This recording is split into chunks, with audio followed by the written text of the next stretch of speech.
আসসালামু আলাইকুম। আমি হাওয়া রহমান। সকালবেলা উঠা বাচ্চাদের সাথে কি করি আজকে আপনাদের সাথে এটা নিয়ে আসছি কথা বলার জন্য। বাচ্চাদেরকে নিয়ে স্কুলের দিকে রওনা হই।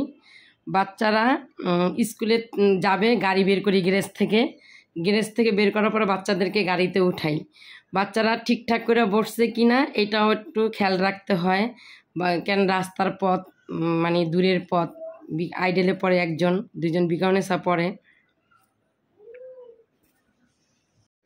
আল্লাহর নাম নিয়ে গাড়ি চালানো শুরু করলাম। একটা আইডেলে দিব, মতিঝিল আইডেলে দুইটা দিব বিকানেসা।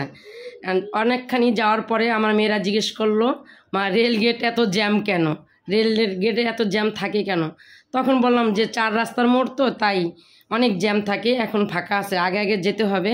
আইডেলে দিয়ে আবার বিকানেসের দিকে রওনা দেবো। আইডেলে অনেক কাছে চলে আসলাম, আইডেলে গেটে আসলাম। আসার পরে বড় মেয়েটাকে নামাইলাম। নামানোর পরে বড় মেয়েটার সাথে বললাম যেন তুমি ঠিক এই গেটে দাঁড়ায় থাকবা, আম্মু ঠিক 11:10 তোমাকে নিতে আসবো। দেওয়ার পরে আম্মুকে ওটাকে বিদায় করে দিলাম। বিদায় করা দেওয়ার পরে দুইটাকে নিয়ে বিকানেসার দিকে পথ দিলাম।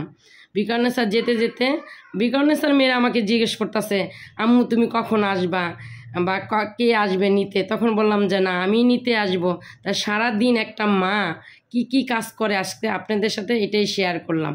বাচ্চাদেরকে দিলাম বিকানেসায়, দারোয়ান চলে আসলো, দারোয়ানের সাথে কথা বললাম। অনেক দিন পরে আসলাম, তাই দারোয়ান জিজ্ঞেস করলো। অনেক দিন পর বিকানেসে আসলাম, তাই একটু দাঁড়ায়া বিকানেসার গেটটারে ভিডিও করলাম। করার পরে দেখলাম চারোপাশে কি আছে না আছে। দেখার পরে বাড়ির দিকে রওনা দিলাম। বাসায় গিয়ে রান্না টান্না করতে হবে বা আবার বাচ্চাদেরকে নিতে আসতে হবে, তাই আবার বাড়ির দিকে রওনা দিলাম। ভাবলাম একটু তেল নিয়ে যাই। তেলের পাম্পে ঢুকলাম, 3 লিটার তেল নিলাম। 3 লিটার তেল নেওয়ার পরে এখন দেখলাম মিটারে, দেখলাম তো 1 লিটারে 125 টাকা, অনেকটাই টাকা কমে গেছে এখন। তাই তেল নিলাম 3 লিটার। নেওয়ার পরে ওভার ব্রিজ দিয়ে যখন যাচ্ছি তখন দেখলাম যে গাড়ি ঘোড়া খুবই কম। মনটাও খুব খারাপ ছিল, আমার ঠান্ডা লাগছিল। এই জন্য নিজে একা অনুভব করলাম যে দৃশ্যগুলো একটু দেখি, একটু ভিডিও করি। তাই রেলগেট একটু ভিডিও করলাম। ট্রেন যাচ্ছে, গাড়ি যাচ্ছে, তাই ভিডিও করলাম। একা কেউ নাই, বাচ্চাদের তো সব স্কুলে দিয়ে আসলাম, তাই আমি নিজে একা দাঁড়ায় একটু ভিডিও করলাম। করার পরে অনেকক্ষণ পরে দেখলাম একটা ট্রেন চলে আসলো, ট্রেনটারেও ভিডিও করলাম। করার পরে দেখার পরে বাসার দিকে রওনা হইলাম।